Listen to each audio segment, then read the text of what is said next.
اعوذ باللہ من الشیطان الرجیم بسم اللہ الرحمن الرحیم. عزیزان مان، آج جون 1975 کی 15 تاریخ ہے اور درس قرآن کریم کا آغاز سورہ بنی اسرائیل سے ہوتا ہے. اسے سورہ اسرا بھی کہا جاتا ہے کیونکہ شروع میں ہی اس کے یہ اسرا کا لفظ آیا ہے. 15ویں سورت 17ویں سورت 15واں پارہ یہاں سے شروع ہوتا ہے.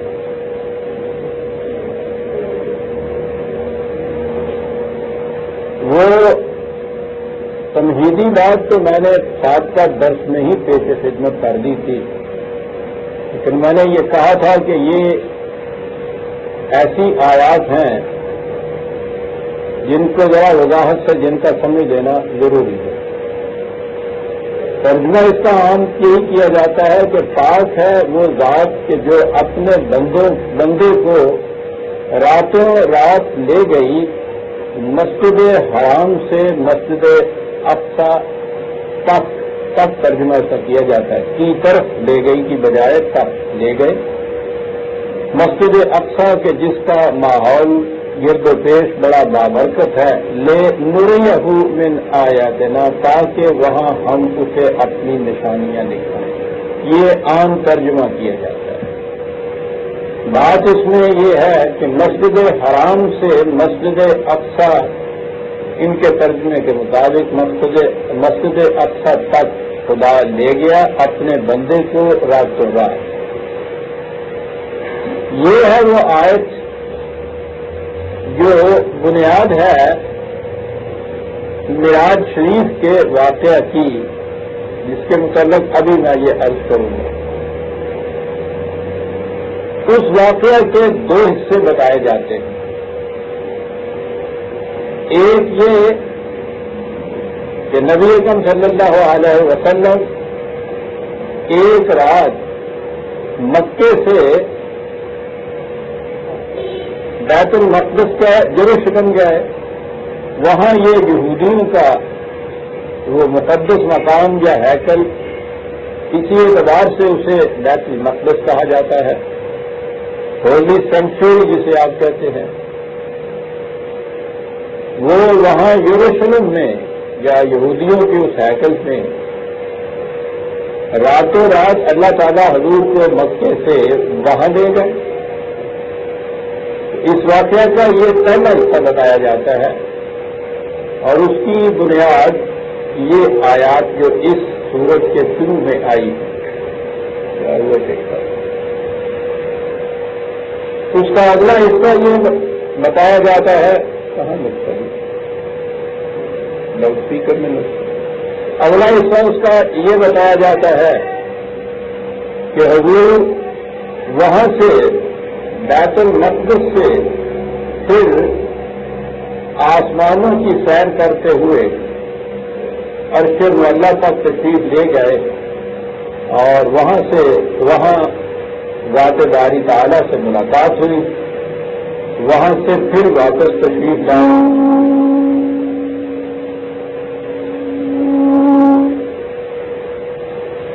وہیں بیت المقدس میں اب ٹھیک اور وہاں سے پھر واپس مکے تشریف لے جائے راتوں رات. یہ ہے واقعہ معراج جسے بتایا جاتا ہے. پہلا حصہ جو ہے مکے سے یروشلم تک، اس کے لیے تو یہ آئے. دوسرے حصے کے متعلق وہ سورہ النجم کی آیات جو ہیں، وہ سورت نمبر 63، ان کے متعلق تفسیر یہ دی جاتی ہے کہ آپ آسمانوں پہ تشریف لے گئے اور حضور آپ اللہ تعالیٰ سے ملاقات ہوئی. تو ہمارے ہاں تو بنیادی زور اس پہ دیا جاتا ہے کہ قرآن کریم کو ان تفاسیر کی روح سے سمجھنا چاہیے. تفاسیر کے متعلق بھی سب سے زیادہ قابل اعتبار وہ تفاسیر ہیں جو روایات کی منہ سے تفسیر کرتے ہیں، یعنی رسول اللہ صلی اللہ علیہ وسلم کی طرف جو منسوب احادیث ہیں ان کے ذریعے سے قرآن کریم کی تفسیر کرنے والی آیت. تو گویا وہ تفسیر جو ہے قرآن کریم کی وہ بقول ان کے خود رسول اللہ صلی اللہ علیہ وسلم کی ارشاد فرمودہ ہے. تو اب ظاہر ہے کہ اس عقیدے کی روح سے تو اس تفسیر سے الگ کوئی تفسیر بیان ہی نہیں کی جا سکتی.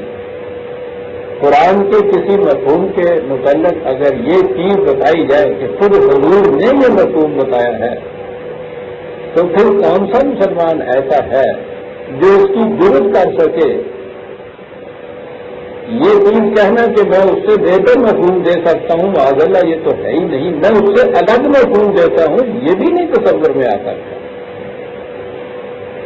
اس لیے یہ تفاصیر جن کی تائید میں یہ روایات ساتھ دے دی جاتی ہیں وہاں واقعی ایک بہت بڑی مشکل پیدا ہو جاتی ہے کہ اس سے الگ ہٹ کر کس طرح سے کوئی دوسری تفسیر دی جائے.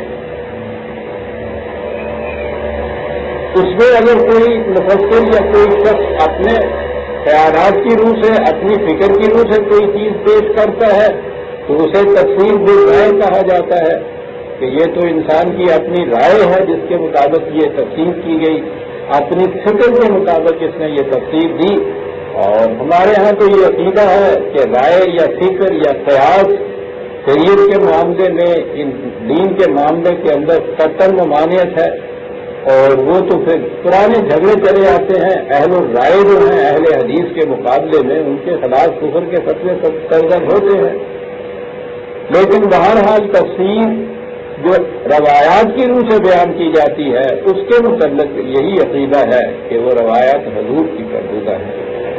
جیسا کہ میں متعدد بار یہ عرض کر چکا ہوں کہ نبی اکرم صلی اللہ علیہ وسلم نے قرآن کریم تو اسی شکل میں جس میں ہمارے پاس یہ موجود ہے جمع مرتب منظم فرما کر یہ امت کو دیا اور امت کے پاس ہر جگہ ہر مسلمان کے پاس اس کا ایک نسخہ تھا. قرآن کی تو امت کا تقاضا یہ تھا اور یہی قرآن ہے جو اس وقت سے اس وقت تک ہمارے پاس ایک حرف کے تغیر و تبدل کے بغیر چلا آ رہا ہے.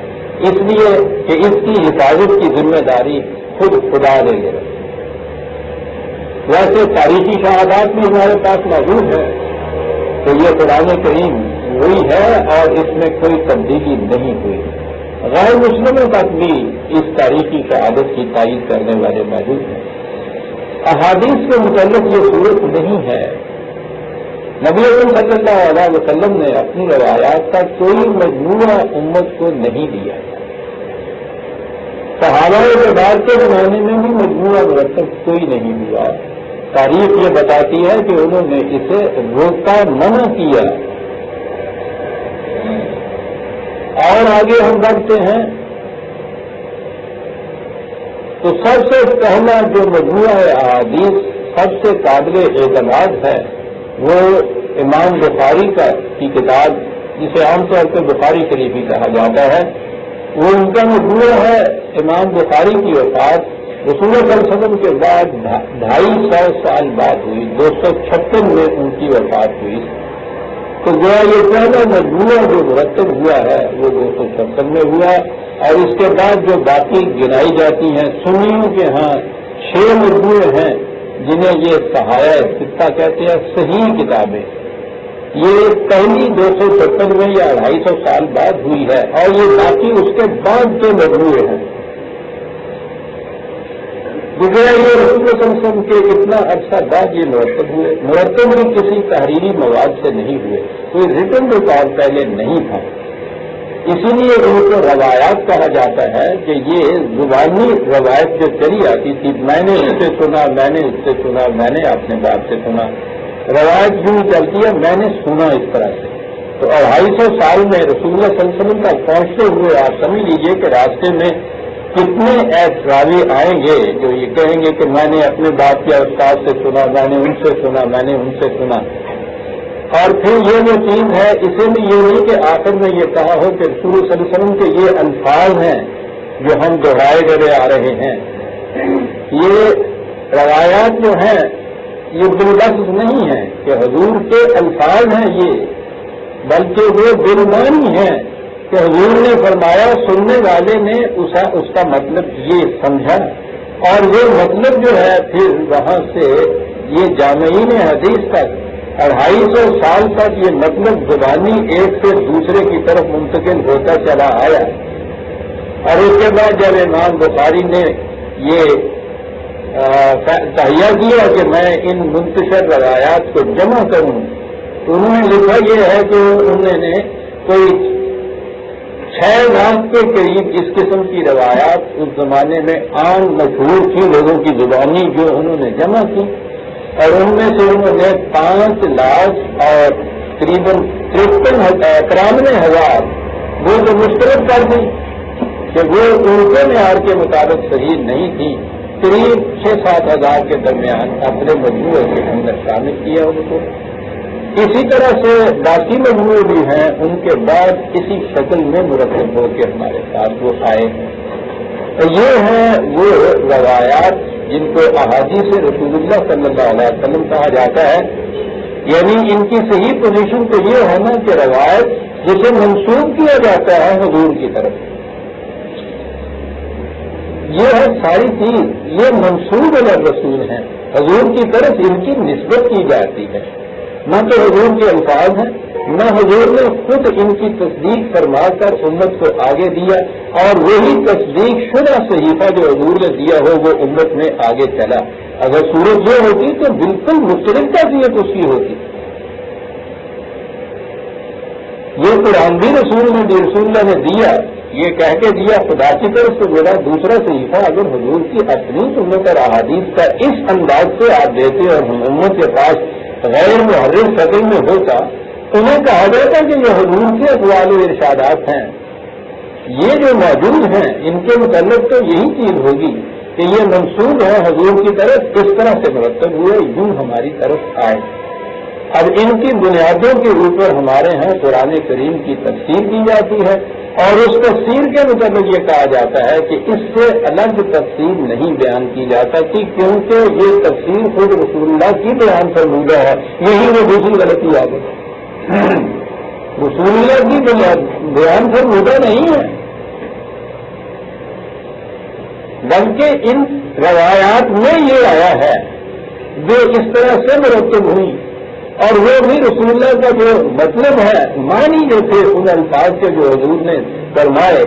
سب سے پہلے راوی جو ہے وہ بھی الفاظ نہیں حضور کے بیان کرتا، وہ کہتا ہے حضور نے کچھ فرمایا جس کا مطلب میں یہ سمجھا ہوں، اور آگے بات چلی۔ یہ بنیادی طور پہ سمجھ لینا ضروری ہے۔ جتنی تفاسیر ہمارے ہاں کی ہیں وہ سب اسی طرح سے مرتب ہوئی۔ سب سے پہلی تفسیر آپ کے ہاں امام طبری کی تفسیر وہ کہلاتی ہے، وہ امام بخاری سے بھی ذرا بعد میں ہوئے ہیں، ان کی وفات 310 ہجری میں ہوئی ہے۔ پہلی مفصل کامل تفسیر وہ امام طبری کی ہے، 30 جلدوں کے اندر۔ انہوں نے ہر آیت کے متعلق روایات جمع کر دی ہیں۔ اب سیدھی بات ہے کہ جب روایات کے متعلق یہ کہا جائے کہ یہ رسول اللہ صلی اللہ علیہ وسلم کے ارشادات ہیں، تو وہ یہ تفسیر جو ہے وہ خود رسول اللہ صلی اللہ علیہ وسلم کی قرآن کی بیان کی ہوئی تفسیر ہو گئی۔ اب اس کے بعد جب ہم آگے چلے ہیں، جتنی تفاسیر لکھی گئی اس کے بعد، ان سب کی بنیاد امام طبری کی اس تفسیر کے اوپر۔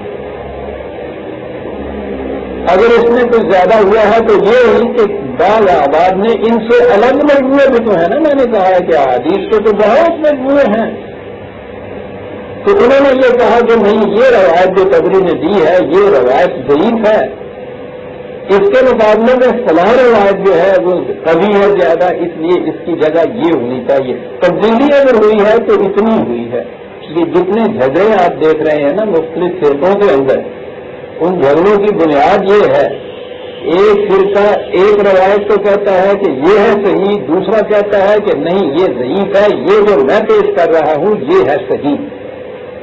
یہ اختلاف ہے ان کے ہاں سے۔ روایات میں تفاسیر میں بھی اگر ایک تفسیر دوسرے سے کہیں اختلاف کرتی ہے تو اسی حد تک کہ انہوں نے یہ کہا ہے کہ وہ روایت ضعیف ہے، کمزور ہے، میں جو روایت پیش کر رہا ہوں یہ اس سے زیادہ قوی ہے۔ جنہوں نے اس میں اپنے خیال سے کچھ کہا ہے، جیسے امام رازی کی تفسیر کبیر ہے، یا اور بھی تفاسیر ایسی ہیں جنہوں نے خود اپنے طور پہ بھی کچھ کہا، اس کو کنڈم کر دیا گیا ہے کیونکہ وہ تفسیر بالرائے ہیں، اور اس کے لیے دلیل یہ دی کہ رسول اللہ صلی اللہ علیہ وسلم کی فرمودہ تفسیر کے خلاف ہے، یہ اس لیے ہم کیسے اس کو تسلیم کریں۔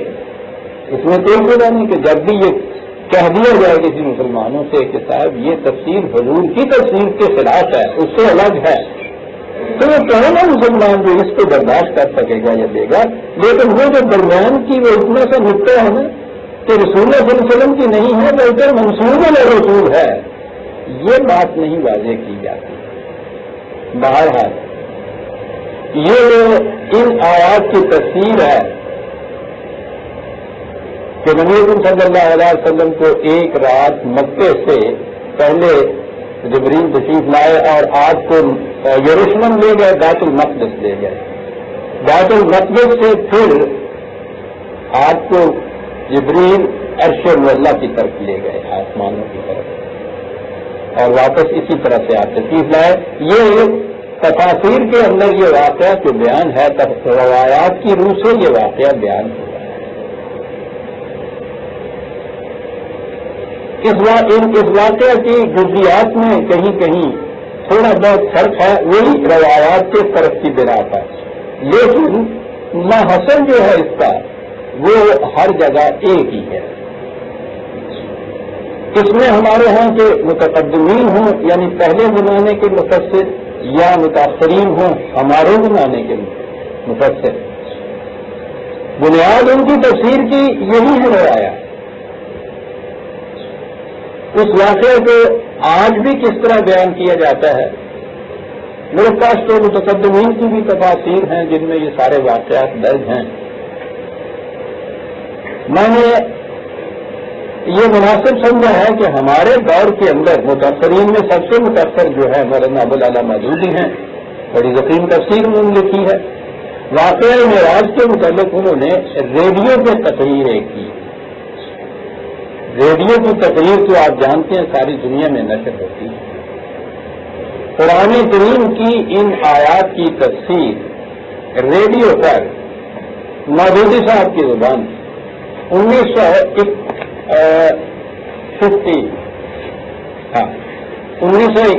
اگست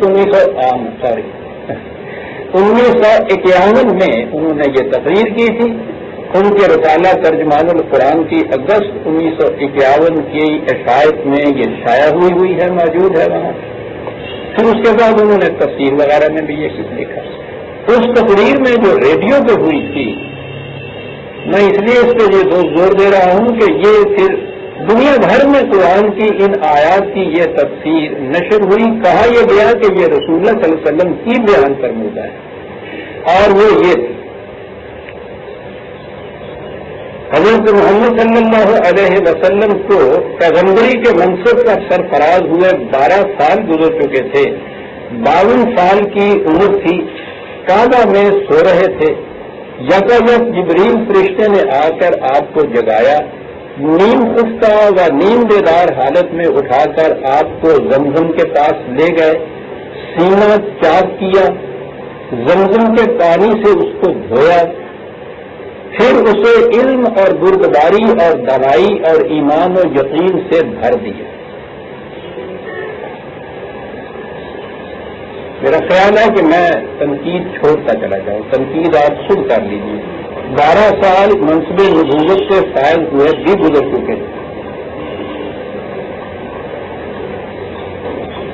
12 سال کے بعد یہ عمل تطہیر جسے کہا جائے گا یہ عمل میں آ رہا ہے۔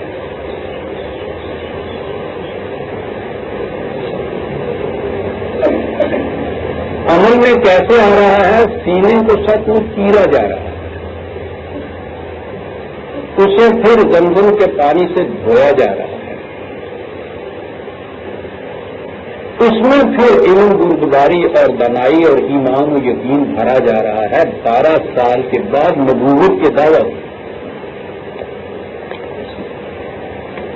ابتدا ہو رہی ہے یہاں سے فزیکل بائیسیکشن.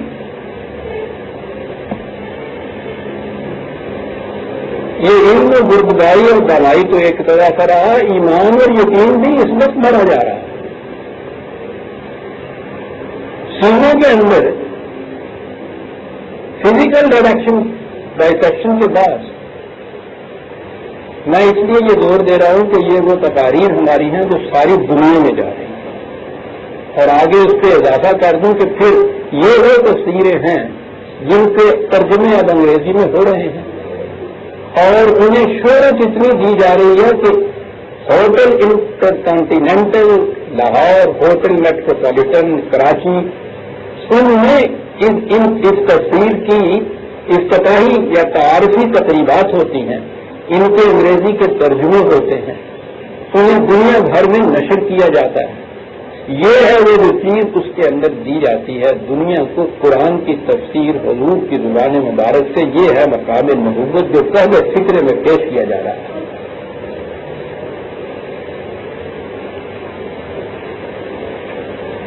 علم گردگاری اور دانائی اور ایمان و یقین سے بھر دی. اس کے بعد آپ کی سواری کے لیے ایک جانور پیش کیا جس کا رنگ سفید اور قد خچر سے کچھ چھوٹا تھا. جانور قد بھی بتایا جا رہا ہے, رنگ بھی بتایا جا رہا ہے, برق کی رفتار سے چلتا تھا اور اسی مناسبت سے اس کا نام براق. قرآن میں یہ نام نہیں ہے, براق نام ہے. نام تو اس کا یہی ہے اور اس کی تصویریں تو آپ نے دیکھی ہوں گی مختلف مقام میں ٹنگی ہوئی. وہ گھوڑا پیچھے سے, آگے سے اس کا چہرہ انسان کا, پر لگے ہوئے. براق نے اڑنا جو تھا یہ تھی نا ہمارے یہاں عام لگی ہوئی ہوتی. بہرحال وہ تو کہیں گے کہ مصوروں کے خیالات ہیں, لیکن یہاں یہ ہے کہ وہ ایک جانور تھا, خچر سے ذرا کام قد تھا, یہ رنگ تھا اس کا, برف رفتاری کی وجہ سے اسے براق کہا جاتا تھا. پہلے انبیاء بھی اس نوعیت کے سفر میں اسی سواری پر جایا کرتے تھے. جانور تھا جو حضرت نوح علیہ السلام کے وقت سے لے کر حضور کے زمانے تک اسی سواری کے لیے مخصوص تھا جو رکھا جائے. جانور تھا فزیکل, اسی صورت میں اس کو خچر کے برابر ایک جانور کہیں گے نا, کہ جو وہ کبھی طور کے اوپر ایک مویشی جیسا ایک جانور ہوگا, اس کے لیے وہ مخصوص تھا. جب آپ سوار ہونے لگے تو وہ چمکا.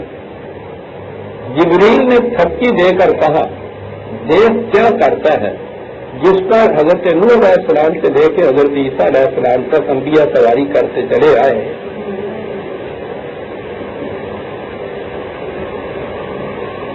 ڈرتا بھی ہوں میں یہ چیزیں کہتے ہوئے, لیکن ایک ایک فکرے میں تو کچھ کہنا ہی پڑے گا. دیکھ کیا کرتا ہے. آج تک محمد صلی اللہ علیہ وسلم سے بڑی شخصیت اور کوئی انسان تو اس پر سوار نہیں ہوا. پھر آپ اس پر سوار ہوئے اور جبریل آپ کے ساتھ ساتھ چلے. پہلی منزل مدینہ کی تھی جہاں اتر کر آپ نے نماز پڑھی. جبریل نے کہا اس جگہ آپ ہجرت کر کے آئیں گے. دوسری منزل طور سینا کی تھی جہاں خدا حضرت موسیٰ علیہ السلام سے ہم کلام ہوا. تیسری منزل بیت لحم کی تھی جہاں حضرت عیسیٰ علیہ السلام پیدا ہوئے. چوتھی منزل بیت المقدس کی تھی جہاں براق کا سفر ختم ہوا. بیت المقدس یہ کہتے ہیں یہودیوں کا وہ معبد یا ہیکل سلیمانی جو یروشلم میں واقع تھا.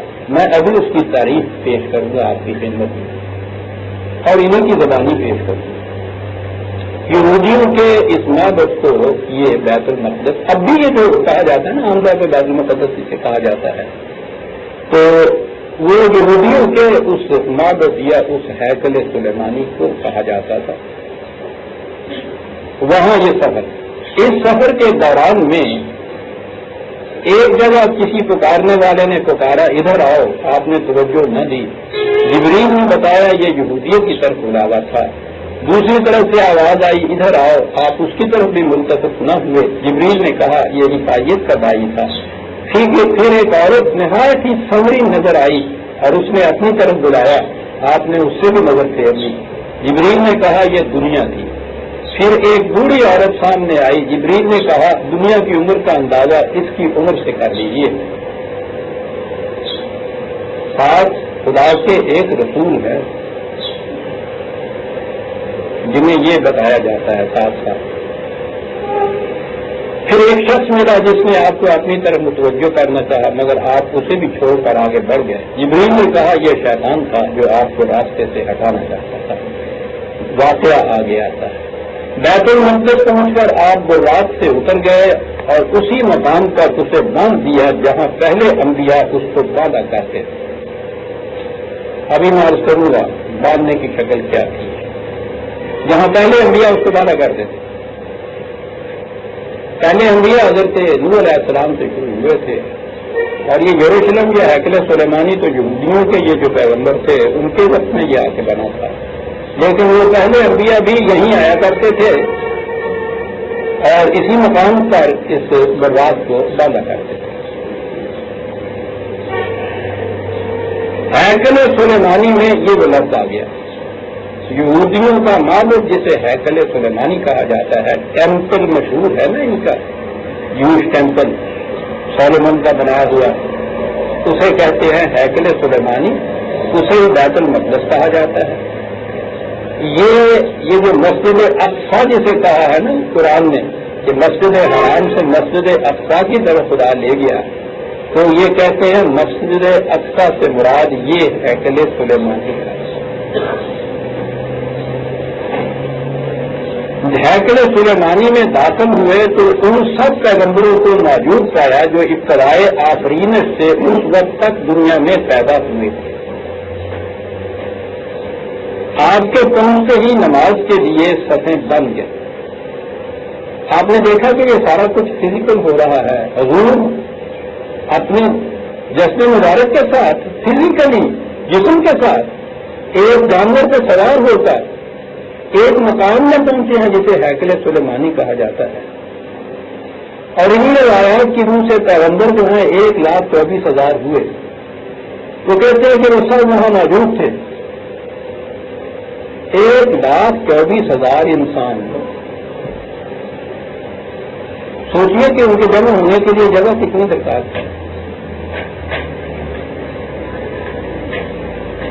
وہ سب وہاں جمع تھے، یعنی یہ چیز اگر ہو نا کہ روحانی طور پہ ایسی بات تھی تو پھر تو اس میں کوئی بھی کوئی مشکل نہیں پیدا ہوتی۔ تو ٹھیک ہے، یا کہیے کہ ساتھ کوئی تو دنیا تھی، جیسے بعضوں کا خیال یہ تھا، تو پھر بھی ٹھیک ہے، لیکن یہ تو جسمانی طور پہ یہ سب کچھ ہو رہا ہے، مراد سے باندھا جا رہا ہے، اور ابھی میں عرض کروں گا پتھر کے ساتھ باندھا جا رہا ہے۔ اس معبد میں ہیکل میں داخل ہوتے ہیں حضور، یہ ایک فزیکل عمارت کا نام ہے۔ یہ چیزیں ہیں جو غور سے سننے کی، مجھ سے نہ سنیے عزیزان من، سوچیے کہ ساری دنیا میں یہ چیز ہم نے نشر کی ہوئی ہے، پھیلائی ہوئی ہے، 1000 برس سے ہم یہ تفاصیر دنیا کی زبانوں میں منتقل کرتے چلے آ رہے ہیں۔ آرام سے جانے آپ کے پہنچتے ہی نماز کے لیے صفیں بن گئے، سب منتظر تھے کہ امامت کے لیے کون آگے بڑھتا ہے۔ جبریل نے آپ کا ہاتھ پکڑ کر آگے بڑھا دیا اور آپ نے سب کو نماز پڑھائی۔ صفیں بنی ہیں 1,24,000 انسانوں کی۔ غور فرماتے چلے جائیے۔ پھر آپ کے سامنے 3 پیالے پیش کیے گئے، ایک میں پانی، دوسرے میں دودھ، تیسرے میں شراب۔ آپ نے دودھ کا پیالہ اٹھا لیا۔ جبریل نے مبارکباد دی کہ آپ فطرت کی راہ پا گئے 12 برس کے بعد نبوت کے منصب سے سرفراز ہونے کے۔ مبارکباد دی جبریل نے جو 12 سال تک خدا کی وحی حضور تک پہنچاتے رہے، مبارکباد دی کہ آپ فطرت کی راہ پا گئے۔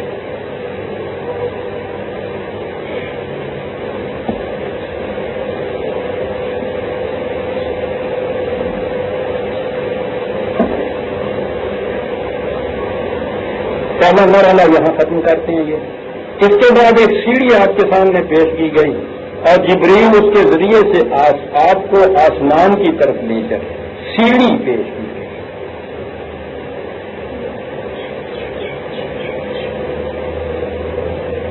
عربی زبان میں سیڑھی کو معراج کہتے ہیں اور اسی نسبت سے یہ سارا واقعہ معراج کے نام سے مشہور ہے. سیڑھی پیش کی اس کے ذریعے جبریل آپ کو اوپر آسمانوں کی طرف لے گئے. اب آگے پھر آسمانوں کی بات شروع ہوتی ہے اس میں، کیونکہ اس کا تعلق اس آیت سے نہیں. یہ جو آیت ہمارے سامنے ہے یہ مکے سے بیت المقدس تک لے جانے کی آیت ہے. یہ حصہ یہاں ہے. آگے جو تفصیلیں ہیں اس کا تو پوچھ ہی نہیں کہ کیا کچھ اس کے اندر ہے. بس پھر یہ چیزیں دیکھا. آپ نے اوپر ایک آسمان میں گئے، دروازہ نہیں کھلتا تھا. اگر جبریل نے کنڈی کھٹکھٹائی، اندر سے پوچھا کون ہے، آپ نے بتایا، پھر انہوں نے اجازت دی. پھر آپ وہاں تشریف لے گئے. وہاں فلاں پیغمبر کا مقام تھا، دوسرے میں گئے فلاں مقام تھا. اس طرح سے وہ ایک مختلف آسمانوں کا سے ہوتے ہوئے خود عرش معلیٰ تک کیا پہنچے. وہاں سے پھر اللہ تعالیٰ سے ملاقات ہوئی.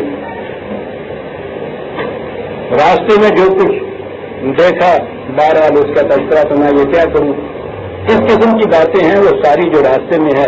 پھر دیکھا کہ کچھ عورتیں اپنی چھاتیوں کے بل لٹک رہی ہیں. پوچھا یہ کون ہے؟ کہا گیا یہ وہ عورتیں ہیں جنہوں نے اپنے شوہروں کے ساتھ ایسے بچے بن دیے جو آنا تھے. پھر ایسے لوگ تھے جن کے پیٹ بے انتہا بڑے بڑے سانپوں سے بھرے ہوئے تھے. یعنی یہ چیزیں مختلف اس میں ہیں کہ یہ دیکھی گئی. اللہ تعالیٰ کے حضور تک پہنچے آپ تو وہاں سدرۃ المنتہا پر جبریل ٹھہر گئے اور آپ تنہا آگے بڑھے. ایک بلند ہموار سطح پر پہنچے. سدرۃ المنتہا سے آگے ایک ہموار بلند سطح پر پہنچے تو بارگاہ جلال پہنچے. ایک ہموار سطح پر وہ میں ابھی عرض کروں گا کہ جس میں سب سے بڑی چیز جو اعتراض کی ہے اس میں وہ کیا ہے.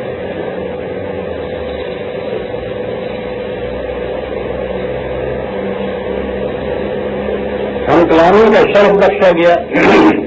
جو باتیں ارشاد ہوئی ان میں سے چند یہ ہیں. وہاں یہ سارا کچھ اتنا کرنے کے بعد جو وہاں باتیں ہوئی وہ ان میں کیا چیزیں تھیں. ہر روز 50 نمازیں فرض کی گئی.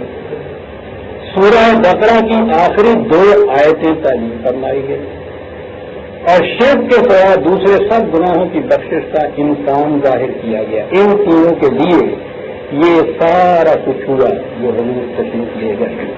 تو اہم ترین چیز اس میں یہ ہے کہ ہر روز 50 نمازیں فرض کی گئی.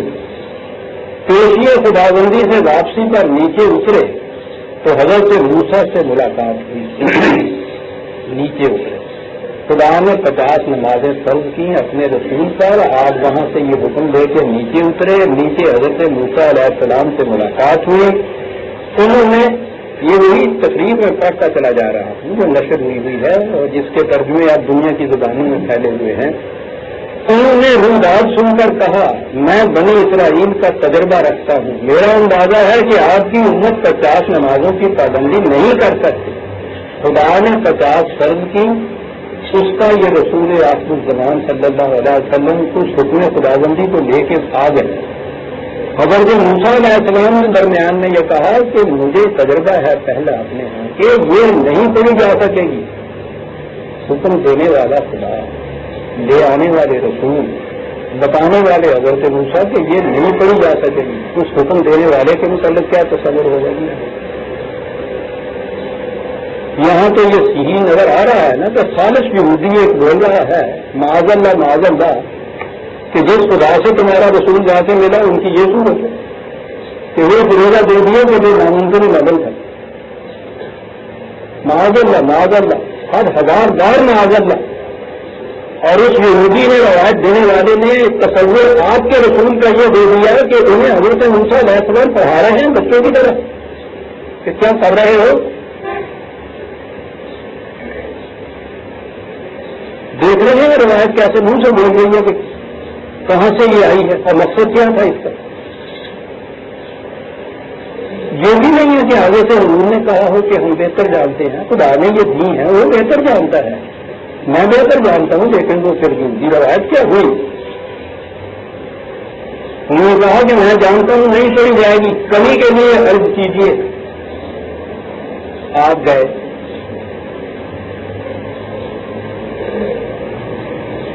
عرض کیا، اللہ تعالیٰ نے 10 ہزار کام کرے،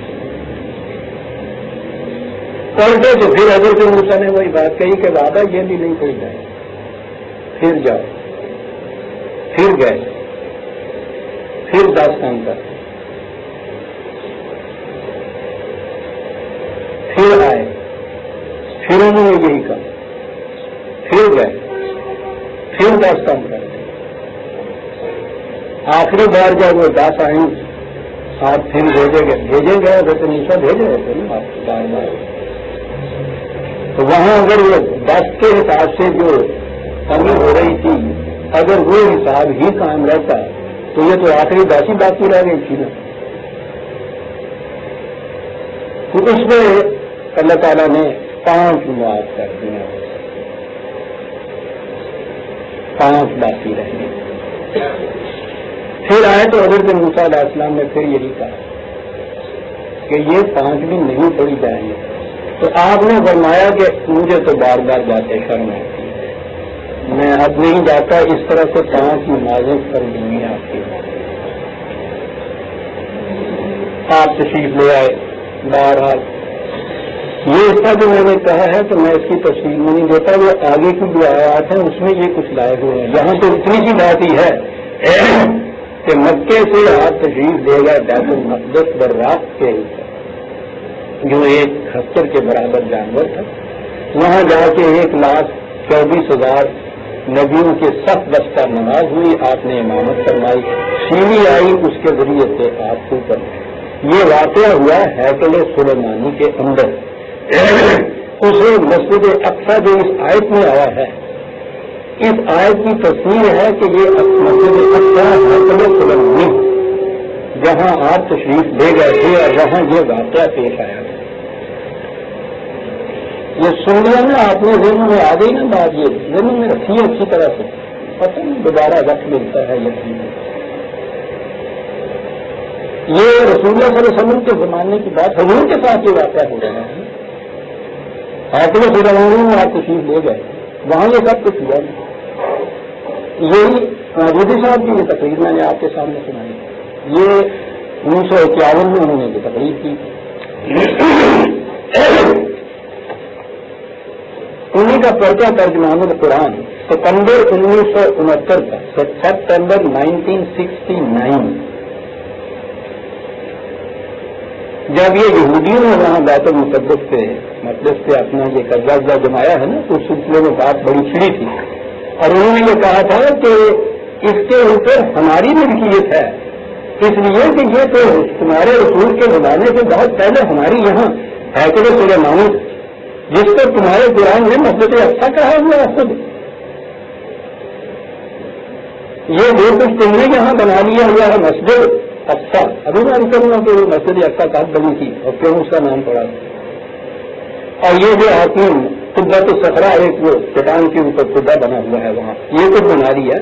انہوں نے کہا کہ یہ ہمارے ہیکل، ہمارے مسجد، ہماری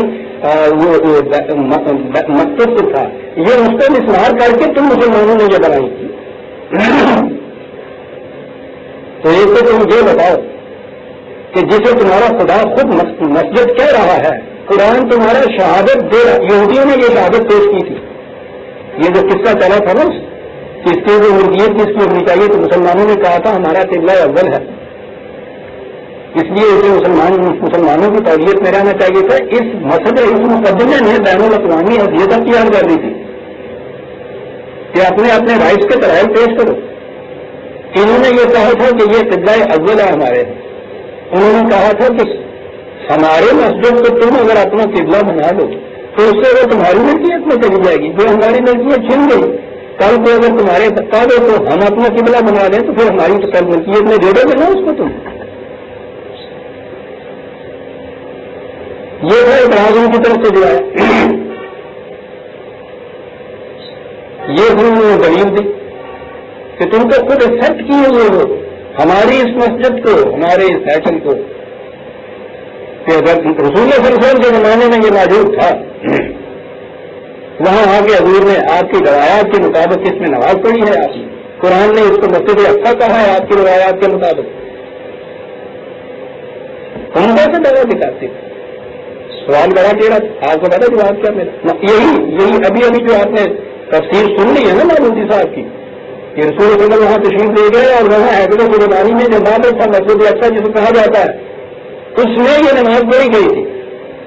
ستمبر 1969 میں جب یہ اعتراض ان کی طرف سے ہوا تو آپ نے کہا کہ یہودیوں کے معبد ہیکل سلیمانی کے متعلق یہ بات تاریخ سے ثابت ہے کہ اسے سن 70 ہجری میں عیسوی میں نبی اکرم صلی اللہ علیہ وسلم کی بعثت سے کوئی 500 سال پہلے حضرت عیسیٰ علیہ السلام کی ولادت کے 70 سال اس بعد، تو میں تاریخ بعد میں بیان کروں گا، وہ جو تھا رومی جنرل پمپیائی، اس نے جب حملہ کیا ہے تو عید سے عید بجا دی تھی، اس نے آگے ختم کر دیا تھا کس سے یہاں یہودیوں کا. سن 70 عیسوی میں یہاں یہودیوں کا کوئی نام و نشان وہاں باقی نہیں تھا، کوئی مسجد نہیں تھی، کوئی ہیکل نہیں تھا، کوئی معبد نہیں تھا. ایک دیوار کہیں رہ گئی تھی جسے ریلنگ وار کہتے تھے. یہ وہاں اس دیوار کے سامنے جا کے ہر سال رویا کرتے تھے کہ یہاں ہماری نہ ہیکل ہوتا تھا، یہاں ہماری مسجد ہوتی تھی. عیسائیوں کے خلاف یہ چیز تھی. عیسائیوں نے اپنا گرجا وہاں بنایا تھا، کیونکہ حضرت عیسیٰ علیہ السلام کی پیدائش بھی وہ کہتے تھے کہ وہاں ہوئی تھی، اس کے پاس ہی ایک جگہ تھی. وہ گرجا تو تھا موجود، یہودیوں کی کوئی چیز وہاں موجود نہیں تھی. تاریخ بتا رہی تھی رسول اللہ کے زمانے میں ان سے 500 سال پہلے وہ سب ختم ہو چکے تھے. لیکن آپ کے ہاں تفاصیر میں چلا آ رہا ہے نا، وہی ابھی میں نے کہا کہ مودودی صاحب فرما رہے ہیں کہ ہیکل سلیمانی میں جو مسجد اقصیٰ ہے وہاں آپ نے جا کے نماز پڑھی. اب ان کا بیان سنیے کہ ہیکل سلیمانی کے متعلق یہ بات تاریخ سے ثابت ہے کہ اسے سن 70 عیسوی میں بالکل مسمار کر دیا تھا. اور حضرت عمر کے زمانے میں جب بیت المقدس فتح ہوا اس وقت یہاں یہودیوں کا کوئی معبد نہیں تھا، یہاں کھنڈر کرے ہوئے تھے. اس لیے یہاں مسجد اقصیٰ اور قبۃ صغریٰ کی تعبیر کے بارے میں کوئی یہودی یہ الزام نہیں لگا سکتا کہ ان کے کسی معبد کو توڑ کر مسلمانوں نے یہ مساجد بنائی تھی. یہ بات تو بات کی رہی. یہی صاحب جو ساری دنیا میں تقریر نشر کر رہے ہیں 51 میں کہ قرآن کریم نے جسے مسجد اقصیٰ کہا ہے یہ وہ یہودیوں کا معبد ہے جسے ہیکل سلیمانی کہا جاتا ہے. رسول کے زمانے میں موجود تھا، آج وہاں تشریف لے گئے، وہاں جا کے آپ نے نماز پڑھی، نماز پڑھائی.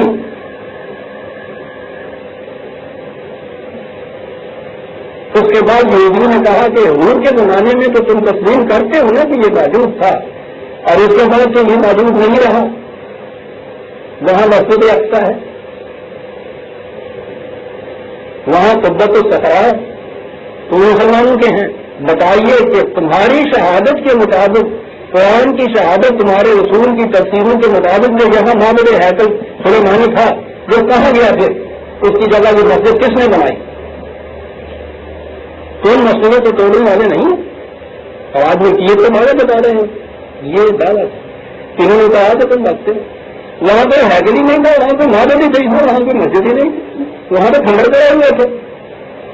حضور ابھی کل آپ نے ریڈیو کو ساری دنیا کو تقریر پہ یہ کہا کہ وہاں معبد، وہاں ہیکل سلیمانی موجود تھا اور اس میں حضور نے یہ نماز پڑھی تھی. تو اگر وہاں یہ کھنڈر تھے، معبد کوئی تھا ہی نہیں، ہیکل کوئی تھا ہی نہیں، تو پھر یہ سارا قصہ ہی تمہارے یہاں کا یہ جو ہے معراج کا یہ ختم ہو جاتا تھا. پھر قرآن کی یہ چیز جسے مسجد اقصیٰ کہتے ہیں تم کہتے ہو معبد سلیمانی مراد ہے، یہ تو سارے غلط ہو گئے. آپ کے خدا کو بھی نازل میں موجود نہیں تھا کہ وہاں سے تھی نہیں اس کے بند بنا دو جب قرآن نازل ہوا ہے تو. اور آپ کے رسول کے 2-2.5 برس نہیں 13 برس تک مکے میں اور 2.5 برس تک مدینے میں اسی ہیکل سلیمانی کی طرف منہ کر کے نماز پڑھتے رہے. جہاں تم کہتے ہیں ہیکل جاتا کوئی تھا ہی نہیں تو یہ کس طرح منہ کر کے نماز پڑھا کرتے. سنتے جائیے عزیزان من، ایک اینٹ آپ سے ہی رکھ دیجیے، سریا میر اگر دیوار اج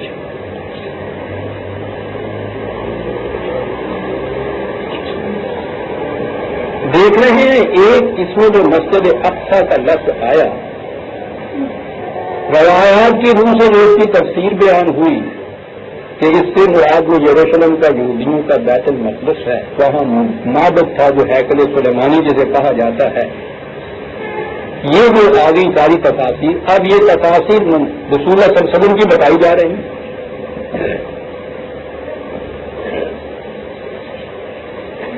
اور خود کہہ رہے ہیں اس کے بعد آپ کی کہ وہاں کوئی معبد وابد نہیں تھا، وہ تو خمیرات تھا.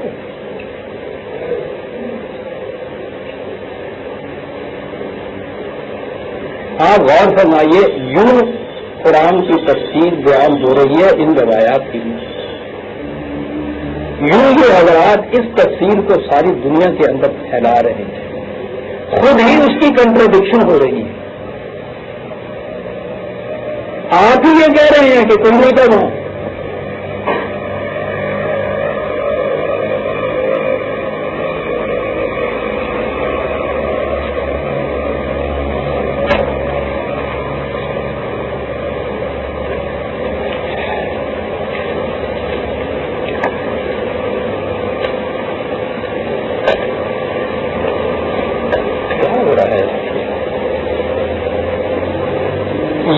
ہمارے ہاں متاثرین میں نے کہا ہے کہ 1000 برس سے آپ کی جتنی تفاصیر ہیں وہ اس واقعہ سے بھری پڑی.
وہ اس واقعہ سے بھری پڑی. اس میں ساری بات یہ تھی کہ وہ وہاں معبد ہیکل سلیمانی یہودیوں کا معبد وہاں وہ تھا جسے مسجد اقصی کہا گیا ہے. یہاں پہ خود ان کی زبانی آپ نے سن لیا نا، کوئی تھا نہیں جو اس سے 10 برس پہلے ساری دنیا کو اعلان کر رہے ہیں ریڈیو کے اوپر، تو وہاں آپ نے حضور میں جا کے نماز پڑھی تھی.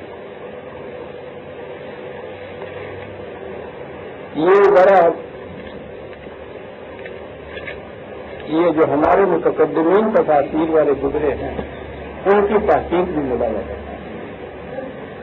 قبری کی تفسیر میں نے گزارش کیا ہے سب سے پہلی تفسیر جو بنیاد ہے آپ کے ہاں کی بات کی ساری تفاسیر، وہ چونکہ بڑی مفصل ضخیم طویل ہے، اس تفسیر کا ایک ملخص یہ تفسیر ابن کثیر اس کا نام ہے، اس میں وہ دیا گیا ہے، وہی تفسیر ہے ذرا اختصار. تو وہ چونکہ بڑی تفسیر ہے عام طور پہ وہ نہیں پڑھائی جاتی، یہ اس کی جگہ تفسیر ابن کثیر ہی عام طور پہ پڑھائی جاتی ہے. روایات وہی ہیں جو اس کے اندر ہیں. تفسیر ابن کثیر میں پہلے میں نے عرض کیا تھا نا کہ رات کو حضور نے وہاں باندھا تھا جہاں پہلے انبیاء باندھا کرتے تھے، وہ باندھنے کی بات پہلے اس میں یہ اس تفسیر میں یہ لکھا ہے کہ بیت المقدس کی مسجد کے پاس اس دروازے پر پہنچے، مسجد ہے اس کے دروازے ہیں جو ابھی ان کی تحقیق کے مطابق اور ساری دنیا کی تاریخ کے مطابق سن 70 میں سارا قصہ ختم ہو گیا ہے. اس مسجد کے پاس اس دروازے پر پہنچے جسے باب محمد کہا جاتا ہے، تو وہاں ایک پتھر تھا جسے حضرت جبریل نے اپنی انگلی لگائی تو اس میں سوراخ ہو گیا.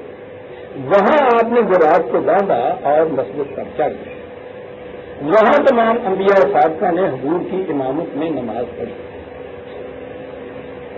بات تو وہی تھی جو انہوں نے بھی کہی تھی کہ وہاں آپ نے براق کو باندھا جہاں انبیاء باندھا کرتے تھے. انہوں نے اس میں یہ بات بتا دی کہ وہ پتھر کے ساتھ تو رسا بلند کرتا، بہت بڑا پتھر جو ہوا چٹان جو کہتے ہیں، تو اس میں ایک اعتراض سا پڑتا تھا، تو وہاں اس کے اندر ایک چھید کی ضرورت تھی. تو انہوں نے اس کے اندر یہ چھید کیا اور اس کے اندر ہاتھ میں رسا ڈال کے براق کو باندھا.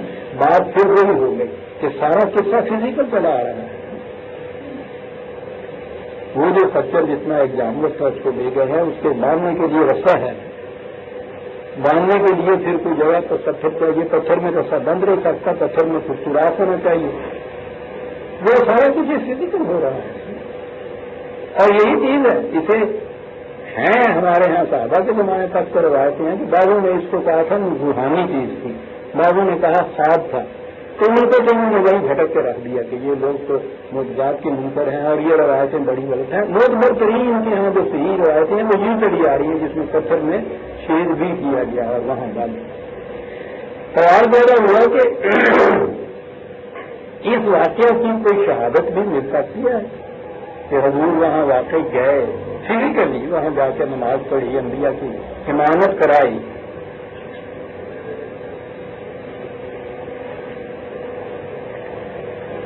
تفسیر ابن کثیر میں یہ کہا گیا ہے، یہ سند سن لیجیے، کہ جب ابو سفیان ہرقل کے پاس گیا، ابو سفیان ابھی مسلمان نہیں ہوا تھا، وہ رسول اللہ صلی اللہ علیہ وسلم اور مسلمانوں کے خلاف مدد مانگنے کے لیے عیسائیوں کے اس بادشاہ کے پاس گیا تھا جو بازنطینی رومن امپائر کا جو بازنطینی حصہ ہے اس کا یہ سربراہ تھا، ہرقلس یا ہرقل جسے کہا جاتا ہے. یہ اس کے ہاں گیا تھا ابو سفیان مسلمانوں کے خلاف مدد مانگنے کے لیے، یہ کہہ کے کہ یہ لوگ تمہارے پیغمبر کی بھی توہین کرتے ہیں معاذ اللہ. بہرحال اس لیے وہاں گیا تھا. تو ابو سفیان نے رسول اللہ کے خلاف جو باتیں کہی تھیں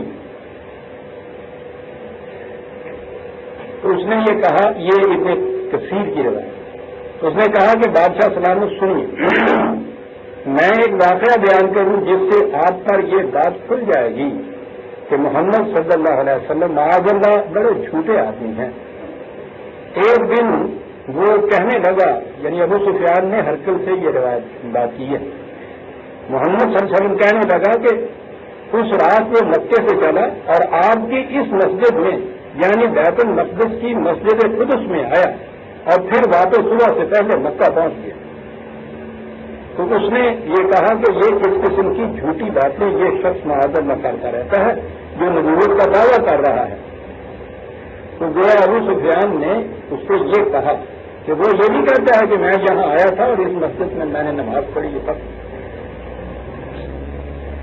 یہ بات سنتے ہی بیت المقدس کا لاٹ پادری جو شاہ روم کی اس مجلس میں اس کے پاس بڑی عزت سے بیٹھا تھا، میں نے عرض کیا ہے نا کہ انہیں رومیوں نے یہ سارا یہودیوں کے بعد سارے تباہ کیے، مسمار کیے، کھنڈرات میں تعمیر کر دی. اس کے بادشاہ کے پاس وہ لاٹ پادری جو تھا وہ بیٹھا تھا. انہیں یہ بھی معلوم نہیں کہ یہ پادری جو ہیں یہ عیسائیوں کے ہوتے ہیں. بہرحال یہودی بھی اگر تھا تو وہاں بیٹھا تھا. سنیے، بڑی عزت سے بیٹھا تھا. یہودیوں کا لاٹ پادری، عیسائیوں کے بادشاہ ہرقل کے ساتھ عزت سے بیٹھا.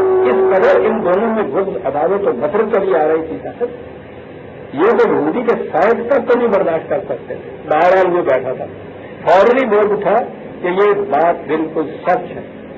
یہ سند میں کا فرمائیے، ہماری کتب تفاسیر میں یہ سب سے مثبت ترین سند ہے کہ اس لاٹ پادری نے بادشاہ سے کہا یہ سچ ہے. مجھے اس رات کا علم ہے. کیسے میں تعجب انگیز نظروں سے اس کی طرف دیکھا اور ادب سے پوچھا کہ جناب کو کیسے معلوم ہے؟ اس نے کہا سنو، میری عادت تھی اور یہ کام میں نے اپنے مسلط کر رکھا تھا کہ جب تک مسجد شریف کے تمام دروازے اپنے ہاتھ سے بند نہ کر لوں سوتا نہ تھا. آخر میں دروازے میں بند کیا کرتا تھا. مسجد نظر آ گئی نا، فزیکل میپ، اس کے دروازے ہیں، مسجد ہے. اس رات میں دروازے بند کرنے کو کھڑا ہوا، سب دروازے اچھی طرح بند کر دیے، لیکن ایک دروازہ مجھ سے بند نہ ہو جائے. میں نے ہر چند زور لگایا لیکن کراڑ اپنی جگہ سے سرکا بھی نہیں. میں نے اسی وقت اپنے آدمیوں کو آواز دی، وہ آئے، ہم نے مل کر طاقت لگائی لیکن سب کے سب ناکام رہے.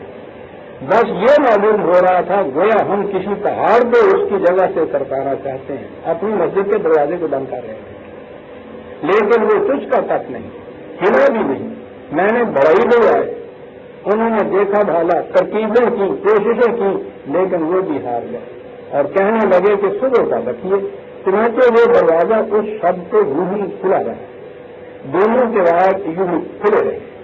صبح ہی میں اس دروازے کے پاس گیا تو دیکھا کہ اس کے پاس کونے میں جو چٹان پتھر کی تھی اس میں ایک سوراخ ہے، اور ایسا معلوم ہوتا ہے کہ اس میں رات کو کسی نے کوئی جانور باندھا تھا. اس کا اثر اور نشان موجود تھے، پتھر کے رات بھر کے نشان موجود تھے. میں سمجھ گیا اور میں نے اسی وقت اپنی جماعت سے کہا کہ آج کی رات ہماری یہ مسجد کسی نبی کے لیے کھلی رکھی گئی ہے اور اس نے یہاں ضرور نماز ادا کی ہے. لارڈ پادری نے اپنے بادشاہ سے کہا، اس نے ابو سفیان سے کہا کہ دیکھو اس کی سچائی کی شہادت کہاں سے مل رہی ہے. اور یہ جو سند جو ہے ہمارے ہاں کی مفسرین نے، ابن کثیر جیسوں نے اپنی کتابوں میں درج کی، یہ ثابت کرنے کے لیے کہ حضور نے جو فرمایا تھا کہ میں گیا تھا اس مسجد میں، یہ دیکھیے اس کی سند یہ ہے جناب. ملازہ فرمائیے.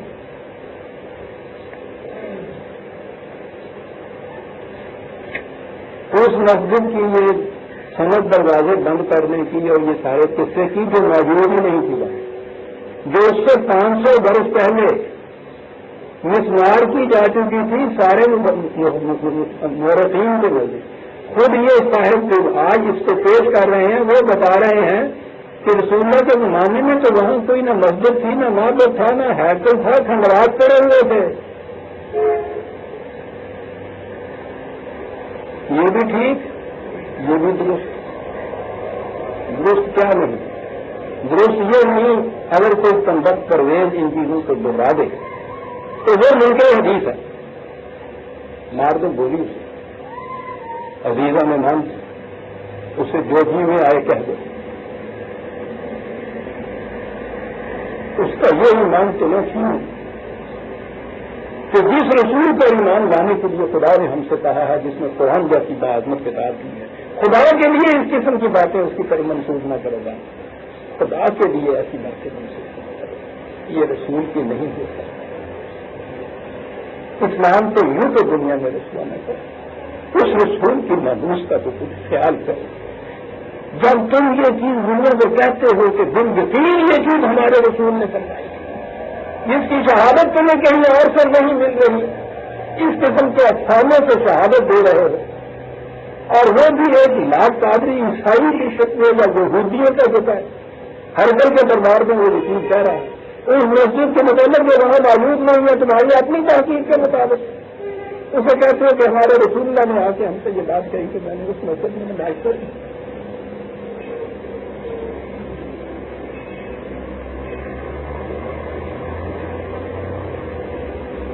یہ جرم ہے عزیزہ میں نام پرویز. اگر یہی جرم ہے کہ میں تحفظ ناموسے کے تعلق میں یہ بات کہتا ہوں، مجھے اس جرم کا 1000 بار اقرار ہے. مجھے تو خدا کے حضور جا کے اس کا جواب دے، مجھے تو میرے ایمان کے مطابق اپنے رسول کا وہاں سامنے کرنا، مجھے حضور کا سامنے کرنا.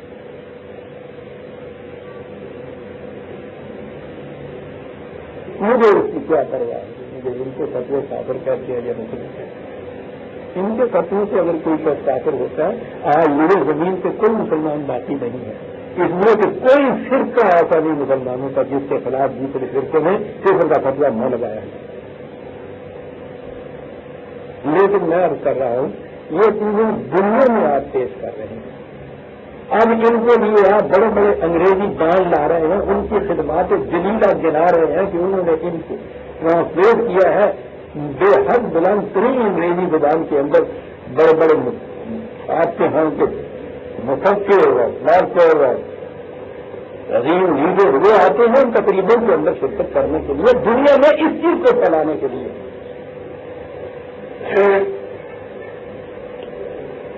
ہزار برس کو عزیز آنے مانگے یہ مسجد اقصی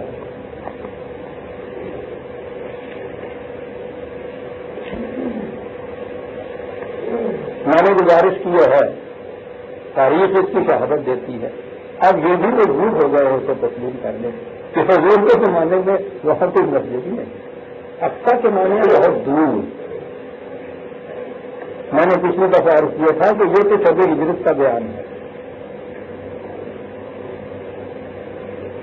سورہ نحل کی آخری آیت میں یہ کہا گیا تھا کہ تمہارے خلاف یہ جتنی اس قسم کی سازشیں کر رہے ہیں انہیں کرنے دو، ہم ان کی سازشوں کو کبھی کامیاب نہیں کرنے دیں گے۔ اور جو ہی ورق الٹا ہم نے کہا کہ تمہیں بتائیں کہ کس طرح سے ان کی سازشیں ناکام ہوگی، سبحان اللہ کی سازش ان کی یہ تھی کہ اس رات سارے دن کے قبیلوں کے نمائندے راتوں رات چوری چھپ کے جا کے قتل کر دو محمد، اور ہم نے یہ ناکام بنائی تدبیر اس کو اس سے پیشتر ہی موقع سے نکال کے لے گئے جن سے آتے ہیں۔ سبحان اللہ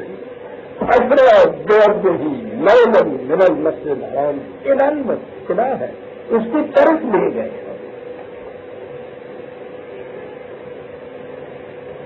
کھائے کے لیے یہ مجھے نہیں آتا ہے، وہاں ہم اپنی وہ پھر نشانیاں دکھائیں جن کے وعدے یہاں مکے میں کیے جا رہے تھے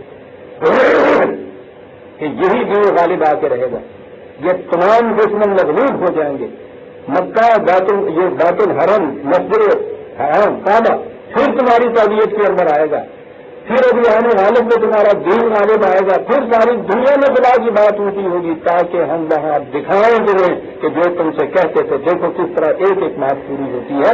اس غرض کے لیے تمہیں یہاں سے بتا کے اور خدا راتوں رات مسجد اقصی کی طرف لے گیا۔ مسجد اقصی کیا ہے؟ مسجد میں نے کہا نا ترجمہ اس کا دور کی مسجد، صرف اتنی سی بات تو ہے، لیکن متعین طور پر اس جان کے اندر کوئی جانتا بھی تھا کہ یہ مسجد اقصی ہے کیا چیز، جسے یہ بتایا گیا کہ یہ وہ ہیکل سلیمانی ہے۔ عزیزان مان آپ حیران ہوں گے کہ خود ہماری تاریخوں کے اندر یہ بات لکھی ہوئی ہے انہی کتابوں کے اندر کہ رسول اللہ صلی اللہ علیہ وسلم کے زمانے میں ہجرت سے پہلے مدینہ کا ایک نام مسجد اقصی تھا۔ یہ پرچہ میرے پاس ہے جنوری 1975 کا طلوع اسلام، اس کے اندر مسجد اقصی کے ہی نام سے میرا ایک مضمون ہے، اور یہ تاریخی حوالے اس کے اندر موجود ہیں۔ وفا الوفا بہت بڑی تاریخ ہے اس کے اندر کی، کس قسم کی مساجد۔ اس میں یہ بھی لکھا ہے کہ اس سے پہلے مدینے میں کتنی مسجدیں بن چکی تھی، کہاں کہاں یہ اجتماعات ہوتے تھے۔ مسلمان تو جہاں بھی 2-3 بھی اکٹھے ہو وہیں ان کی سجدہ گاہ ہو جاتی ہے صاحب۔ اور مدینہ تو اس کی حیثیت اب اتنی پہنچ چکی تھی کہ مکے میں اگر حضور کے 300 ساتھیوں کے اوپر یہ مظالم ہو رہے تھے، انہوں نے جا کر دعوت دی تھی کہ آپ تشریف لا لینا ہے، آج ہم محفوظ ہوں گے، تو گویا ان کی حیثیت ایسی ہو گئی تھی نا مدینہ کے مسلمانوں کی کہ وہ آپ کو انوائٹ کر رہے ہیں اگر رحم قریش کے کہ آپ آئیے وہاں۔ مانن بھی موجود ہے، مساجد بھی موجود ہے، حفاظت کی جگہ بھی موجود ہے، مساجد بھی موجود ہے، مسلمانوں کی جماعت موجود ہے، تو آپ نے تو جانا ہی وہاں تھا جہاں خدا کے پیغام کے عملی تشکیل کے لیے سزا سازگار ہو۔ انی جاہد اللہ ربی کا کہتا ہے مہاجر کہ سن کہ میں چلا اپنے خدا کی طرف، تو دینا نمبر خدا تو ہر جگہ ہوتا ہے، کہاں جاتا ہے وہ؟ جہاں خدا کے دین کے غالب آنے کے امکان زیادہ ہوتے ہیں۔ یعنی یہ عجیب چیز ہے، اور عجیب بات ہے کہ میں نے جب یہ مفہوم القرآن میں بلکہ اس سے بھی پہلے میں نے جب یہ چیز لکھی تھی کہ یہ جو ہے یہ سورہ بنی اسرائیل کی پہلی آیت، اس میں مسجد اقصی جو ہے یہ حضور کی شب ہجرت کے واقعہ کا بیان ہے، اور اس سے مراد مدینہ ہے، مکہ سے مدینہ کی طرف جانا میں نے جب لکھا ہے۔ عجیب بات ہے، انسان ہماکن تو کسی وقت نہیں ہو سکتا، میرے سامنے یہ تاریخ نہیں تھی، چنانچہ میں نے اس کو قرآن کریم میں صرف قرآن میں غور و تدبر کے بعد یہ چیز میں نے اس نتیجہ نکالا تھا کہ یہ شب ہجرت کا بیان ہے۔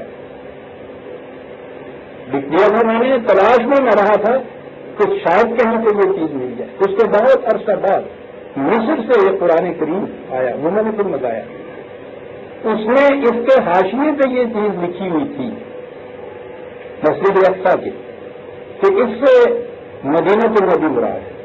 پوچھیے نہیں اس دن کس قدر خوشی ہوئی مجھے اس بات سے، اللہ تعالیٰ کا کتنا فضل ہے۔ ایک بات جو میں نے اپنی فکری بنیاد کے اوپر لکھی تھی اس کی ایک تائید ملی، پھر مجھے اس کی تلاش ہوئی کہ یہ انہوں نے کیسے لکھا، آپ حیران ہوں گے کہ اس کے بعد یہ تاریخیں مل گئی مجھ کو، اور اس تاریخوں میں ایک چیز یہ مل گئی جس میں یہ کہا کہ مدینے کا نام مسجد اقصی تھا، اور خود وہ خچر جس پہ سوار ہو کر حضور نے یہ سفر کیا تھا اس خچر کا نام وہاں آ کے کسوا نام اس خچر کا رکھ دیا گیا تھا۔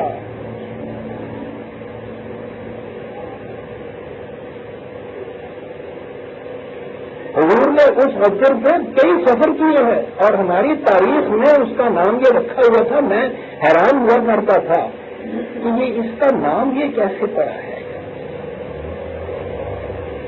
اب یہ آ کے یہ پتا چلا کہ یہ وہی خچر تھا جس پہ حضور نے یہ سفر کیا تھا۔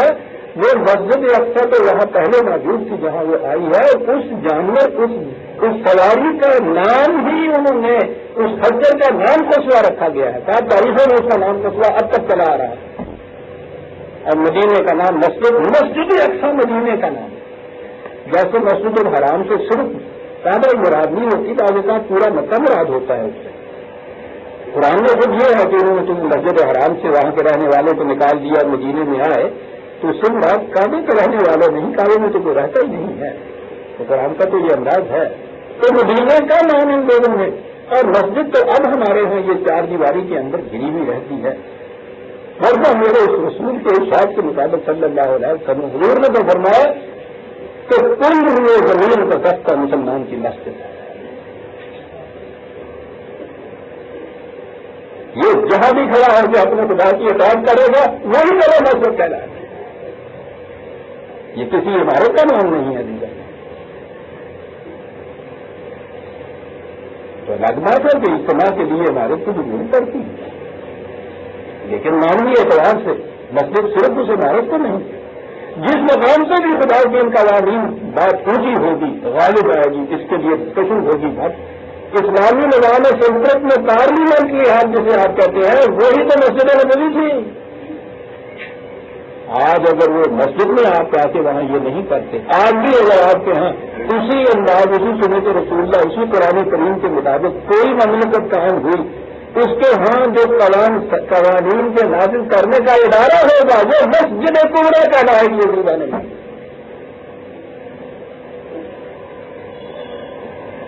یہاں تو قرآن میں اصطلاحیں ہم کو وہ نہیں ہے، دوسری اصطلاحیں ماننے کی ضرورت کیا ہے کہ ملت کو نام رکھنے کی ضرورت ملت کی نہیں کہ اسمبلی ہال اس کو کہتے ہیں، نہ اسمبلی ہال،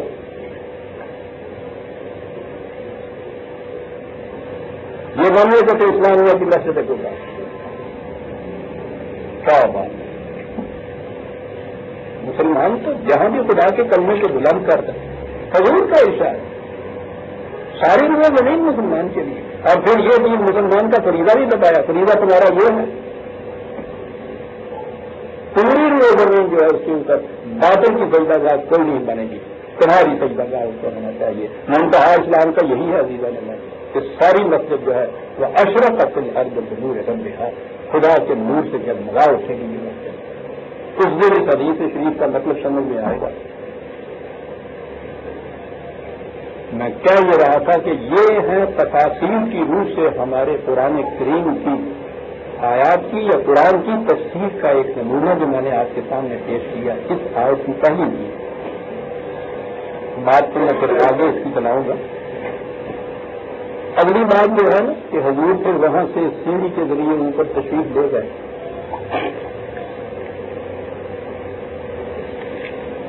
آسمانوں کی ساتھ کی خدا کے یہاں تشریف لے گئے۔ جب بھی اس کے متعلق یہ کہا جائے کہ سب انکار ہے تو وہ سب میراج شریف کا انکار تو یہ بھی کفر کے لیے کافی ہے آپ کے ہاں سے۔ ان کے ہاں کے کسی عقیدے کے خلاف آپ کچھ کریے تو وہ کفر کا مجھے ہے۔ یہ نہیں ہے کہ اسلام کے خلاف، قرآن کے خلاف، حدیث کے خلاف، نہ جی، جو آپ کے ہاں جس فرقے کا یہ ہے نا، اس فرقے کے کسی عقیدے کے خلاف بتیجی کی بات تو یہ کفر ہو گیا۔ حضور تشریف لے گئے۔ اب یہ جو سوال ہے کہ حضور بجسد انصری یعنی اس فزیکل باڈی کے ساتھ آپ گئے اللہ تعالیٰ کے پاس، کس میں وہ کہتے ہیں کہ دو خیال پائے جاتے ہیں۔ رسول اللہ کے زمانے میں بھی انہوں نے کہا کہ کچھ صحابہ ایسے تھے جس میں حضرت عائشہ رضی اللہ تعالیٰ عنہ بھی تھیں اور حضرت ابن عباس بھی تھے، تو وہ جو کہتے تھے کہ نہیں یہ بات خواب کی، فزیکل باڈی کے ساتھ آپ نہیں گئے، تو ان روایات کو تو انہوں نے مسترد کر دیا، یہ ضعیف ہے۔ مانا یہی جاتا ہے کہ آپ کی فزیکل باڈی کے ساتھ انکار کیجیے اس واقعے سے، تو کہا یہ جاتا ہے کہ کیا خدا ایسا کرنے کے قادر نہیں ہے؟ اعتراض یہ ہوتا ہے، سوال یہ ہے کہ صاحب کون کہتا ہے کہ خدا یہ کچھ کرنے کے قادر نہیں ہے؟ خدا کی قدرت کے کاملہ کے اندر ایمان تو ہمارا یہ ہے کہ وہ اس پوری کائنات کو نیکسٹ سے ہست کی نتھنگ نیکسٹ سے بینگ میں لے رہے بغیر کسی مٹیریل کے، سر اس سے بڑا اور معجزہ کیا ہوتا ہے؟ اس کے بعد یہ تو بڑی چھوٹی موٹی سی باتیں ہیں کہ خدا اپنے معجزے سے اپنی قدرت کے کاملہ سے کسی انسان کو کسی جگہ لے جائے۔ اعتراض جو کرتا ہے عزیزہ نے غور سے سن رکھیے، شاید نہ موقع ملے کبھی بات کرنے کا۔ فزیکل باڈی اس جسم کے ساتھ حضور کہیں تشریف لے جاتے ہیں، وہاں بتایا کہ ایک ہموار سطح ہے وہاں خدا بیٹھے ہیں، تو وہ یہ ساری چیز فزیکل جب ہوئی تو خدا کو بھی کسی فزیکل جگہ سرفیس کے اندر آپ نے محدود کیا ہے نا، یہ ہے اعتراض جو خدا کہتا ہے ماسن اینا نام ماسن، تم جہاں بھی ہو خدا تمہارے ساتھ، نام اقرب رہے من حبل الورید، ہم تو ہر انسان کی شاہ سے بھی زیادہ قریب ہے، اینا میں تو علم سے کم نہ جدھر بھی تم جگہ اٹھاؤ گے خدا ہوگا وہاں۔ خدا کے متعلق اگر یہ تصور آ جائے کہ وہ کسی خاص مقام میں خاص جگہ کے اندر بیٹھا ہے، یہ تصور خدا کے متعلق خدا کا انکار ہے جو قرآن میں خدا دیا ہے عزیزاں نے مان، یہ خدا محدود ہو گیا کہ جائے گا کسی اسپیس کے اندر۔ جب آپ خدا کو یہ مانیں گے کہ وہ کسی اسپیس میں محدود ہو کے بیٹھا ہوا ہے تو یہ اس سارے تصور کے خلاف کرا جائے گا جو قرآن نے خلاف خدا کا تصور پیش کیا ہے۔ اور قرآن کی تعلیم کی پہلی عظمت یہ ہے کہ اس نے جو خدا کا تصور دیا ہے اتنا منظم تصور ہے، دنیا کے کسی مذہب میں وہ تصور نہیں دیا، ہر قسم کی تفصیل کے تحقیق اول والآخر ٹائم جیسے آپ کہتے ہیں ان حدود سے نکل گیا، ظاہر وال باطن جسے آپ اسپیس کہتے ہیں اس کی حدود سے نکل گیا، ٹائم اینڈ اسپیس کی حدود سے ماجرا خدا صرف قرآن دیتا ہے، دنیا کا کوئی نظر نہیں دیکھ سکتا جی میں نے یہ عظمت تھی۔ لیکن اگر ہم خدا کی اس قدرت کو ثابت کرنے کے لیے خدا کو مجسم طور پر کسی اسپیس کے اندر محدود کر دیں جہاں ایک شخص اپنے جسم کے ساتھ ملنے کے لیے اس کو جاتا ہے، خدا کو ہم نے اسپیس کے اندر محدود کر دیا، خدا کو ایک جسم کے ساتھ ملنے کے لیے خیال کے ساتھ تو آپ یہاں میرے کمرے میں بیٹھے ہوئے 1000 میل کے فاصلے کے انسان سے باتیں کرتے ہیں، لیکن جب مجھے خود بجسد انصری ملنے کے لیے جانا پڑے گا تو پھر اس شخص کو بھی تو کسی ایک جگہ کے اوپر آپ کو بٹھانا ہوگا نا کہ وہاں جا کے یہ ملا ہے۔ عزیزاً اعتراض یہ ہے اس پہ، خدا کی قدرت پہ اعتراض نہیں، لیکن آپ کو معلوم ہے کہ خدا کی قدرت کے متعلق پھر ہمارے یہاں کیا کیا دلائل دیے جاتے ہیں۔ وہ تو پرانی باتیں میں کر رہا تھا. اگلا حصہ لیجیے معراج کا جو کہا ہے نا کہ وہاں سے حضور تشریف لے گئے آسمانوں پہ.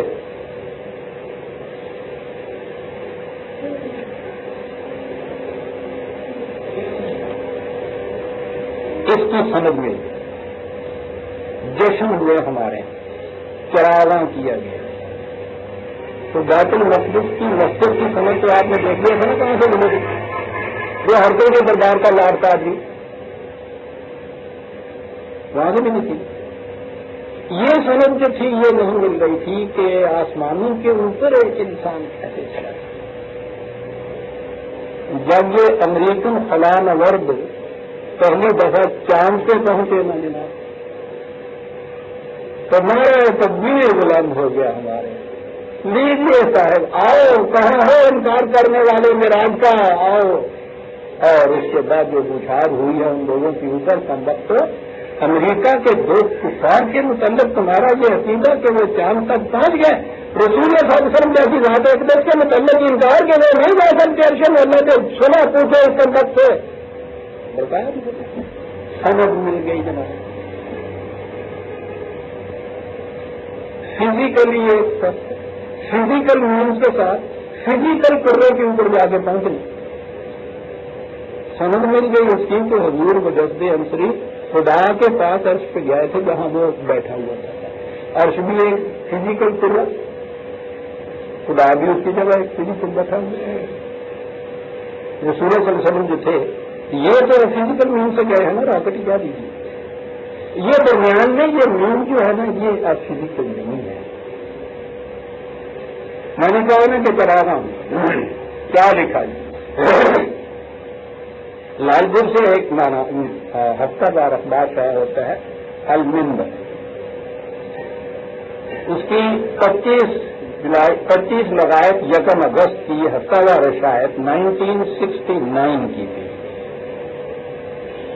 رسم لکھ لی. جب یہ واقعہ ہوا فلاں وردوں کا تو اس کے متعلق یہ ہوا لکھا کہ انکار و تعویل ہی نہیں, شک و شبہ کا بھی اظہار بھی غلط. بلا شبہ 2 امریکی خلابازوں نے چاند کی سطح پر چہل قدمی کی اور وہاں کی مٹی جھولیوں میں بھر کر واپس لوٹے. اگر اسے 20ویں صدی کا سب سے بڑا کارنامہ قرار دیا جائے تو بے جانا ہوگا. 20ویں صدی کا کارنامہ اس لیے کہ جہاں تک چاند تک کسی انسان کے پہنچنے یا اصطلاح عام میں چاند کو مسخر کرنے کا تعلق ہے, یہ دونوں کارنامے اس واقعہ سے 1400 سال پہلے انجام دیے جا چکے ہیں.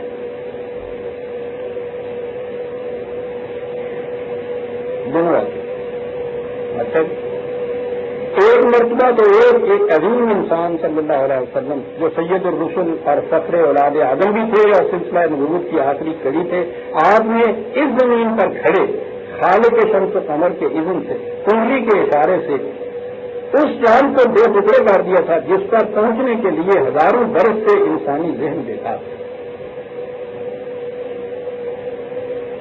حضور سرور کونین صلی اللہ علیہ وسلم جی کے وجود اقدس سے یہ عقدہ بھی حل ہوا کہ آپ بنفس نفیس اس خطہ عرضی سے ایک برق رفتار سواری براق پر تمام عرضی قرون جن میں چاند, مریخ, زہرہ, عطارد اور دوسرے سیارے شامل ہیں, شمسی سیاروں ہی سے نہیں افلاک کے 7 مدارج طے کرتے ہوئے اس حریم قدس تک پہنچے جہاں کسی کی مخلوق کی بھی رسائی نہیں. حضور خاتم النبیین علیہ الصحیح والسلام سے متعلق ان دونوں عظیم پر اعجازی واقعات ہی کا اثر تھا کہ حکمائے اسلام نے اپنے پاؤں تلے کی زمین کے بارے میں معلومات انکشافات پر قناعت نہیں کی. انہوں نے ان میں حیات اور امور اخلاق کے بارے میں بھی بے بہا معلومات حاصل کی, رسم گاہیں تیار کی وغیرہ وغیرہ. سند مل گئی اس چیز کی. اب بتائیے, انہوں نے کہا کہ اس میں بھی ایمان نہ بدلنا ہوگا. حضور اس پہ تو کوئی بات ہی نہیں. کیا اس چیز کا تعلق کسی طرح سے بھی اس حضور کے واقعے سے ہے کہ راکٹ میں بیٹھ کے 2 طاقت چاند کی سطح کے اوپر جاؤ تو اس سے ثابت ہو گیا کہ حضور صلی اللہ علیہ وسلم اس طرح بجس جنسری عرض پہ تشریف لے گئے. اب دنیا کے سامنے جب آپ یہ پیش کریں گے باتیں, میرے آپ کے متعلق تو دنیا کیا کہے گی, جو کہنے کہہ رہی ہے وہ تھوڑا کچھ کچھ کر رہی ہے. جتنے ستیہ ناش ہو تو سوا ستیہ ناش، اسی تو آدھی ہو چکے ہیں جتنی سامنے، اور وہ بعد آدھی بھی ہو چکی آ گیا وہ اعلان کرنے آئے کہ سرکار کا شور سے اس کے لیے جتنی پہ دنیا دیکھو کس طرح جھوٹ بول دیا پروپیگنڈا کرتے ہیں جتنی سن ایم نے بچکانے کو جتنی بھی جگہ کی جو خطرہ نا وہ جتنی نہیں کہنا جتنی سن بچکانے اسی تو عظیمہ من عادی ہو چکے ہیں، اس کے سمے تو جو جیت رہا ہے کہ میں پوچھتا یہ ہوں کہ یہ ذرائع جو آپ دے رہے ہیں دنیا کے سامنے، ان کے بعد دنیا آپ کے اس رسول اکرم صلی اللہ علیہ وسلم کے متعلق، آپ جو قرآن کے متعلق، آپ کے خدا کے متعلق کیا ہے؟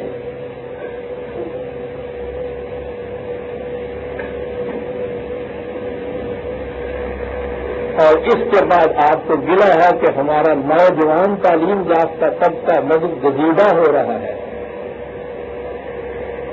اس مذہب سے بھی اگر وہ نہ بھاگے تو پھٹے ہوئے بھی تعلیم ہوتے۔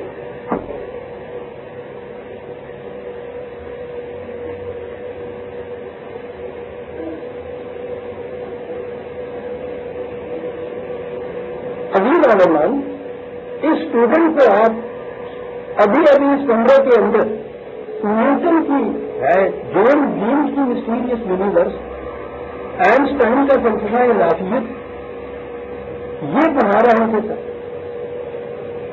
اتنی بلندیوں کے اوپر علم کے لیے جا رہے تھے سر، 39 منٹ کے بعد گھنٹی بجتی ہے اور اس کے بعد اسلامیات آ جاتی ہے اور اس میں یہ چیزیں آپ کو پڑھائی جاتی ہیں۔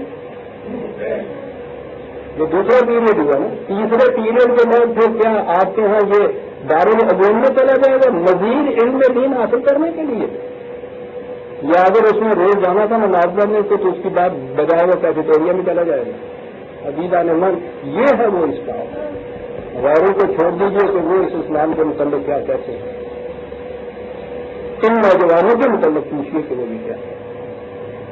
پرویز کا جرم اتنا ہی ہے عزیزان من کہ وہ ان نوجوانوں کو قرآن کریم کی تحقیق کی روح سے انسانی علم کی سطح کے مطابق قرآن کے حقائق سمجھاتا ہے، اور اگر اس کے خلاف کوئی چیز آتی ہے جسے منسوخ کیا جاتا ہے حضور سرور کائنات صلی اللہ علیہ وسلم کی طرف، تو وہ یہ کہتا ہے کہ یہ چیز اس ممتعی شخصیت کی نہیں ہو سکتی کہ جسے ہم عالم الناس مانتے ہیں صاحب، حضور کی یہ بات نہیں ہے، اس خدا کی نہیں ہو سکتی کہ جو کائنات کو وجود میں لایا ہے۔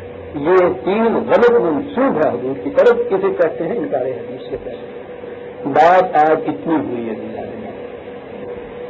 میں سمجھتا ہوں کہ بہرحال قلعہ تک پہنچنے کے لیے لا کی بازیوں میں سے جو گزرنا ضروری ہوتا ہے، اس میں سے تو ہم تھوڑے سے وقت میں صحیح یہ گزرے، اب اس کے بعد اگلے درس میں میں یہ عرض کروں گا کہ یہ کیا ہے آیا جلیلہ، اور جو کہا ہے کہ وہاں ہم نے اپنی آیات کبریٰ دکھانی تھی رسول اللہ کو، وہ آیات کبریٰ اگلی آیتوں میں کیا بیان فرمائی ہیں، جن کے لیے یہ اتنا بڑا انقلاب جو تھا کہ اپنے موسم جو ہے مکہ جہاں پہلے ابتدا ہوئی ہے اس سارے دین کی، تقریباً 60% زندگی گزر گئی ہے حضور کی، وہاں سے حضور کو منتقل کر کے ایک نئی فضا میں لایا گیا ہے تاکہ وہاں ان نشانیوں کو دکھایا جائے، محسوس طریقے پہ دکھایا جائے۔ مورے ہے وہ یہ لفظ ہے اس کے معنی ہے محسوس طور پہ دکھا دینا۔